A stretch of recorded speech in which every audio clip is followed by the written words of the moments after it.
السلام علیکم، welcome to my channel. تو آج بہت ہی افسوسناک خبر آپ کے ساتھ شیئر کرنے جا رہے ہیں۔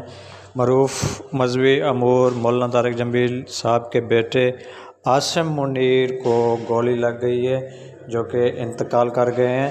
تو اس بات کی تصدیق مولانا طارق جمیل نے خود بھی کر دی ہے کہ میرے بیٹے کا انتقال ہو گیا ہے، جو کہ گولی لگنے کی وجہ سے وہ اس دنیا میں اب نہیں رہے۔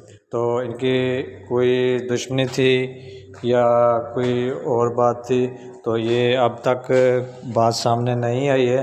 تو مولانا طارق جمیل کی سب سے یہی اپیل ہے کہ ہمیں دعاؤں میں یاد رکھنا۔ اللہ پاک حضرت مولانا طارق جمیل صاحب کے بیٹے عاصم منیر کو جنت الفردوس میں اعلیٰ مقام عطا فرمائے اور لواحقین کو صبر عطا فرمائے۔ آمین ثم آمین۔ اللہ پاک اس کی بخشش فرمائے۔ اللہ پاک اس کی بخشش فرمائے۔ تو آپ ہمارے ساتھ جڑے رہیں، ہم ہر خبر سے آپ کو آگاہ کرتے رہیں گے کہ حقیقت کیا ہے اور کس وجہ سے حضرت مولانا طارق جمیل صاحب کے بیٹے کا قتل ہوا ہے۔